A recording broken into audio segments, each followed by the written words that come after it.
How did you know about the gunshot? I use Wayne State's gunshot detection system. Hello and welcome.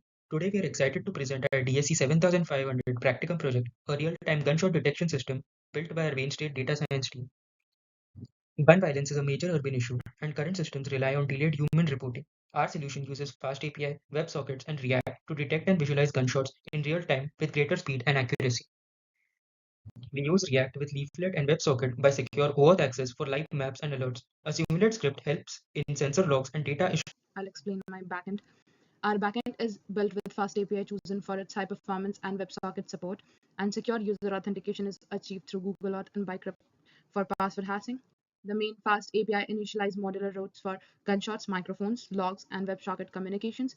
These structured under app.routes, ensuring scalability. Course middleware allows safe front-end back-end interactions, while startup and shutdown events manage database lifecycle. The WebSocket endpoints handles live messages, enabling real-time system updates for our gunshot detection. Hi everyone, this is Monica Angan. For the front end, we have used React 19 for building the UI and React Leaflet to integrate interactive maps for real-time gunshot visualizations. And styling is handled using Tailwind CSS, giving us responsive and clean layouts effortlessly. We also implemented a WebSocket API to push the live gunshot and sensor data without refreshing the page. And lastly, we have used the Google Auth to manage secure login redirection and simplify user authentications.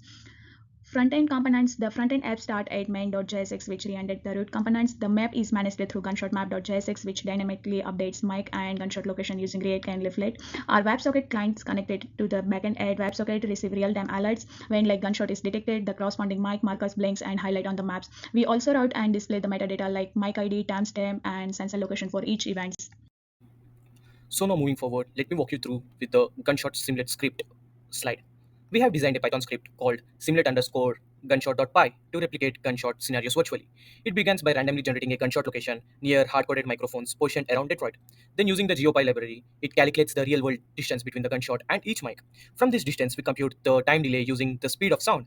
Finally, it sends these logs as post requests to our log_event API endpoint with proper header and API key, simulating what an actual sensor would do in the field. So in the next slide, we'll talk about security measures and integration points. To ensure secure and reliable operations, we implemented several backend security mechanisms. First, all incoming sensors data require an API key preventing unauthorized ingestions. We also added Google OAuth 2.0 for secure user authentication and Decrypt for password hashing in normal login flows.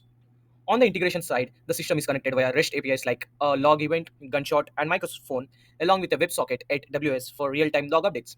Front-end login triggers Google OAuth through the backend, which fetches the user info and handles session securely.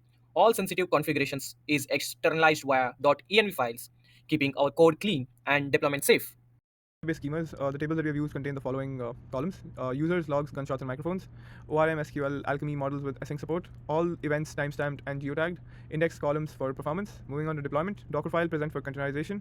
Requirements have been pinned in requirements.txt file. .git ignore prevents leakage of secrets, logs, and DB files. White used for optimized front-end builds. And finally, deployed on cloud with HTTPS monitoring and logging. Challenges faced were WebSocket stability across front-end and back-end, OAuth flow testing without front-end session context, latency handling during event simulation, and finally real-time sync between simulated logs and visual display. Moving on to future scope, extend system to support real-time gunshot triangulation, alert notifications service such as SMS or email to authorities, and finally migrate DB to PostgreSQL for production scalability. Finally, coming to the conclusion, robust gunshot detection pipeline implemented end-to-end, real-time interactive front-end with secure back-end, modular extensible design for future enhancements, and finally significant practical and social impact potential.